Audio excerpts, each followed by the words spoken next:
ناظرین، ایک اور پروگرام کے ساتھ آپ کی خدمت میں حاضر ہیں، اور آج ہمارے ساتھ جو مہمان شخصیت ہیں، آل نبی اولاد علی پیر طریقت رہبر شریعت حضرت علامہ مولانا مفتی سید شاہد علی شاہ صاحب جیلانی دامت برکاتہم العالیہ، محتمم دارالعلوم جامعہ محمدیہ جماعتیہ تشریف لائے ہیں۔ ہم حضرت کو آمد پر دل کی اتھاہ گہرائیوں سے خوش آمدید کہتے ہیں، اور آپ کا شکریہ ادا کرتے ہیں کہ آپ ہمارے پروگرام میں تشریف لائے، اپنے انتہائی مصروف وقت سے ٹائم نکال کر۔ آپ کا بے حد شکریہ حضور۔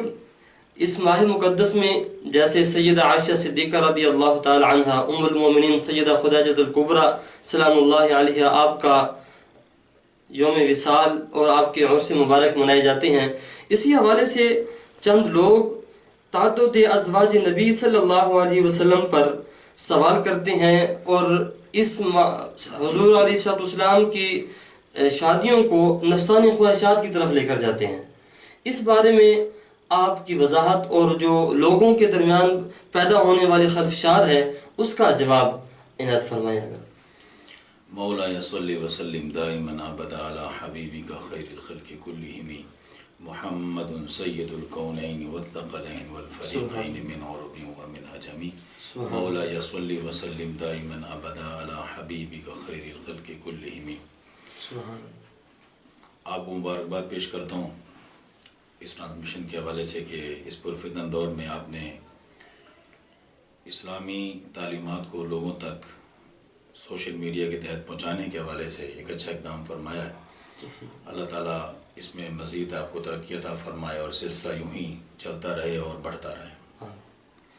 دوسری بات یہ کہوں گا کہ آپ اللہ کا شکر ادا کریں اور الحمدللہ پڑھیں۔ الحمدللہ یہ میں نے کیوں کہا ہے آپ کو؟ اس لیے کہ پورا ایک ہفتہ ہو گیا ہے، میں بھی آنے کی کوشش کر رہا ہوں، آپ بلانے کی کوشش کر رہے ہیں، ہماری ملاقات نہیں ہو پا رہی۔ بالکل ایسا ہے۔ الحمدللہ ہماری آپ کی ملاقات الحمدللہ ہو گئی ہے رمضان شریف کے مبارک مہینے کے حوالے سے۔ مولا علی شیر خدا رضی اللہ تعالیٰ کا یوم بھی آ رہا ہے، چلو ہم ایک جملہ اس حوالے سے بھی کہہ دیں۔ آپ کا ایک فرمان میں نے پڑھا تھا کہ کسی نے پوچھا مولا علی شیر خدا رضی اللہ تعالیٰ سے، آپ نے خدا کو کس طرح پہچانا؟ سبحان اللہ۔ تو آپ نے بڑا عجیب جواب دیا۔ آپ نے فرمایا کہ اپنے ارادوں کے ٹوٹنے سے۔ واہ واہ۔ کہنے لگے ارادوں کے ٹوٹنے سے؟ فرمایا ہاں، میں ایک کام کا ارادہ کرتا ہوں، اس کے سارے اسباب وسائل بروکار لاتا ہوں، اور 100% وہ میں نے انجام نہیں ہوں تو میں نہیں دے سکتا، تو میں سمجھ جاتا ہوں کوئی طاقت پیچھے ہے جو ارادے توڑ رہی ہے۔ اللہ اکبر، کیا ہوتا ہے؟ سبحان، تو وہی ہوتا ہے جو منظور خدا ہوتا ہے۔ تو الحمدللہ ہمارا بھی معاملہ ایسا ہے، ہم کوشش تو کرتے ہیں لیکن بات ہے جب اللہ کی مرضی ہوتی ہے تبھی معاملات سیدھے ہوتے ہیں۔ آپ نے جو سوال کیا ہے وہ بہت اہم سوال ہے، ریلیونٹ سوال ہے۔ اس حوالے سے ازواج مطہرات کے حوالے سے بیسک بنیادی جو سوال کیا جاتا ہے وہ یہی ہوتا ہے، اور معاذ اللہ ثم معاذ اللہ وہ کہتے ہیں کہ مرے اپنے یارانو لے لینا براوان۔ جی ٹھیک ہے، مقصد ہوتا ہے ان کا اصلاح، ہمدردی، تحقیق نہیں ہے، صرف رسول اللہ صلی اللہ علیہ وسلم سے دشمنی۔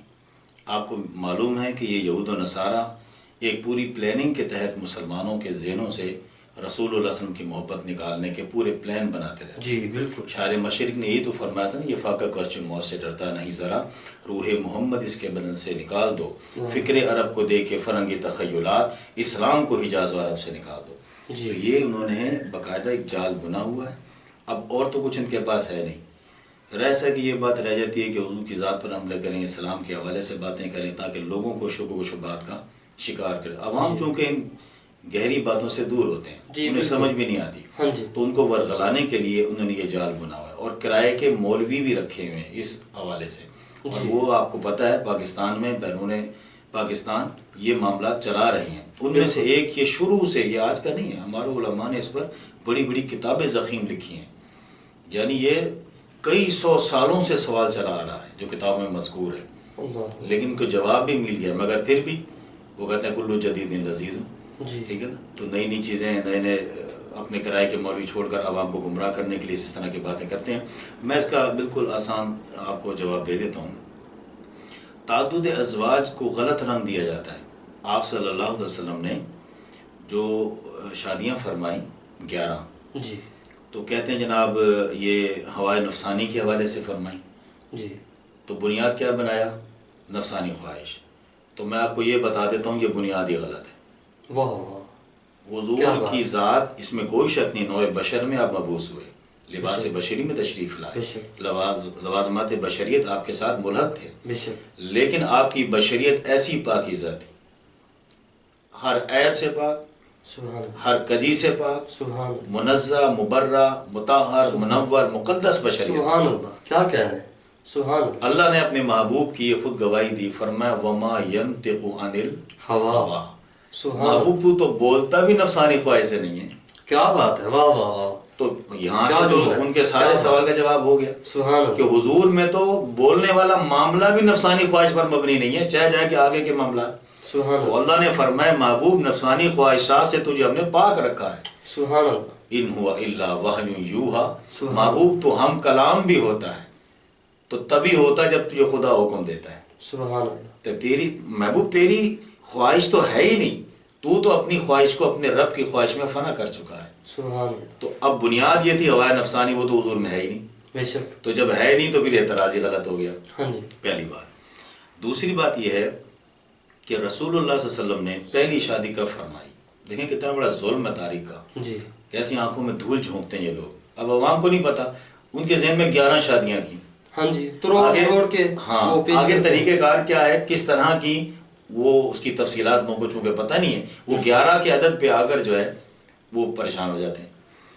حضور نے پہلی شادی 25 سال کی عمر مبارک میں فرمائی۔ بالکل۔ اچھا، یہ 25 سال کا جو عمر ہوتا ہے، عمر کا حصہ ہوتا ہے، ہاں جی، یہ عنفوان شباب ہوتا ہے، انگ سے جوانی، خواہشات، سارے معاملات ہوتے ہیں، ٹھیک ہے۔ اور رسول اللہ علیہ وسلم سے حسین نہ تھا، نہ ہے، نہ ہوگا، نہ ہو سکتا ہے۔ بے شک، بے شک، ٹھیک بے ہے۔ شک۔ حسن یوسف دم عیسیٰ ید بیضاداری آنچ خوباں مادار تو تنہا دار۔ تنہا۔ اعلیٰ نے حسن کی جو ہے نا آپ کی تعریف ایسی کی ہے کہ شاید کوئی نہیں کر سکتا۔ سبحان اللہ۔ فرمایا حسن یوسف پہ کٹی مصر میں انگشت زنان، واہ واہ، سر کٹاتے ہیں تیرے نام پہ مردان۔ مردان۔ اب یہ حسن کا اس سے زیادہ اچھا جو ہے نا نقشہ کوئی نہیں کھینچ سکتا۔ حضور کے حسن کی بات یہ، جلوہ دیکھنا، زلف عنبری کے اسیر ہونا، چشمان مقدسہ کے دلدادہ ہونا، حضور کے چہرے اقدس کے دیوانے ہو، یہ تو بہت دور کی بات ہے۔ حضور کے نام میں ایسی چاشنی ہے، حسن ہے، نام سن کر لوگ جان دینے کے لیے تیار ہیں۔ اللہ اکبر، سبحان اللہ۔ تو اب کیا حضور کے لیے عرب میں نوجوان دوشیزہ کنواری کی کمی تھی؟ اور جتنے بڑے بڑے قبیلے تھے، جتنے اعلیٰ نسب کے قبیلے تھے، وہ چاہتے تھے کہ ہماری بیٹی حضور کے حرم میں پہنچے، سبحان اللہ۔ خواہش مند تھے، مگر حضور نے اس 25 سال کی عمر میں جن سے شادی کی وہ ان کا یوم آپ بنا چکے ہیں، حضرت خدیجہ کبریٰ رضی اللہ تعالیٰ۔ ان کی عمر کتنی تھی؟ 40 سال۔ 40 سال۔ 3 شوہروں کو دیکھ چکی تھی پہلے، جی، پیچھے سے اولاد بھی لے کر آئی تھیں، ضعیف العمر بھی تھیں، حضور نے ان سے شادی فرمائی۔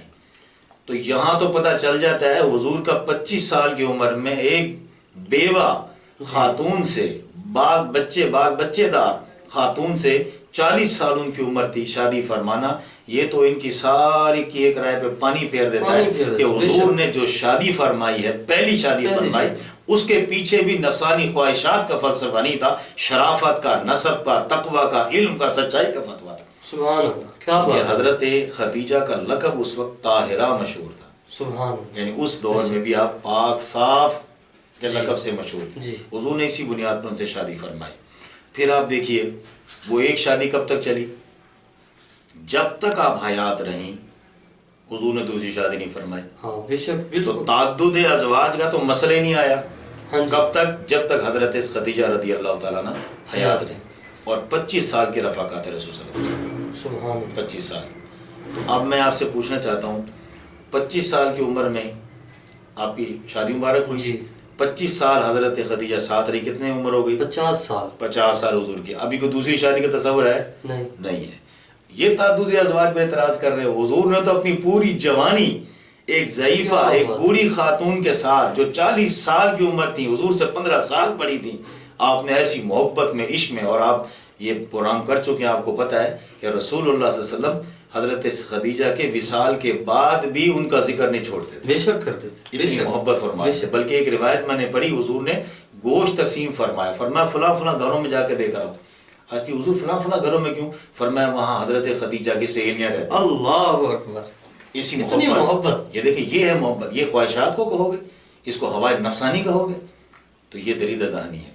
تو 50 سال کی عمر ہو گئی، حضرت خدیجہ کا وصال ہوا، جی اس کے بعد رسول صلی اللہ علیہ وسلم نے حضرت سودا سے دوسری شادی فرمائی، وہ بھی ایک حرم میں ایک تھی، ایک چلی گئی اللہ کو پیاری ہو گئی، جی دوسری آ گئی، تو تعدد ازواج تو اس وقت بھی نہیں ہوا، جی بالکل ایک ہی ہوئی، ہاں جی ٹھیک ہے۔ اس کے بعد پھر حضرت عائشہ صدیقہ رضی اللہ تعالیٰ عنہ، ان سے آپ نے نکاح فرمایا، رخصتی 3 سال کے بعد ہوئی، ٹھیک تو 55 سال کی عمر میں تعدد ازواج کا مسئلہ اس اعتبار سے چلا کہ صرف آپ کی حرم میں 2 بیویاں تھیں ازواج مطالعہ، واہ واہ اچھا 55 سال۔ اب 55 سال سے لے کر اور 59 سال تک کتنے سال ہو گئے؟ 55 56 57 59 5 سال ہو گئے۔ جی ان 5 سالوں میں آپ نے باقی 8 شادیاں فرمائیں، واہ 59 سال کے بعد بھی آپ نے کوئی شادی نہیں فرمائی، یہ بیچ کے جو 5 سال ہیں اس میں آپ نے 8 مزید شادیاں فرمائی، 3 یہ جی 8 یہ 11 شادیاں فرمائی، 11 شادی تو یہ آپ نے 55 سال کے بعد فرمائی۔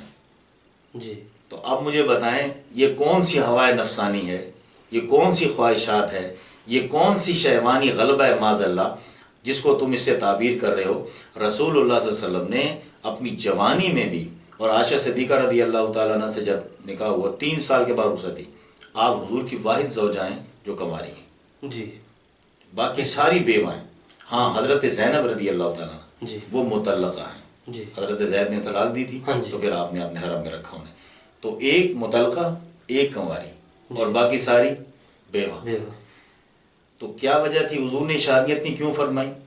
یہ 55 سے جو 59 کا یہ جو 5 سال ہے جی جی اس میں جو 8 شادیاں ہوئی ان کے پیچھے کیا حکمت؟ جی جی وہ میں عرض کرتا ہوں، 8 شادیوں کی حکمت یہ تھی کہ آپ سیرت کا مطالعہ کریں، جی آدھی صدی جو ہے وہ امہات المومنین کی یاد ہے حضور کے وصال کے بعد۔ بے شک واہ اچھا اب مسئلہ یہ تھا، بہت سی حکمتیں ہیں، علامہ صابونی نے رحمۃ اللہ اس پہ پورا رسالہ لکھا ہے حکمتوں پر، پورا بڑی تفصیل سے لکھا ہے، میں مختصر بتاتا ہوں۔ جی ایک حکمت یہ تھی کہ کچھ مسائل ہوتے ہیں عائلی، خانگی، گھر کے اندر کے، خواتین کے، جی اور رسول اللہ علیہ وسلم کی سیرت میں یہ بات موجود ہے کہ آپ پردہ نشین دوشیزہ کنواری سے بھی زیادہ شرم و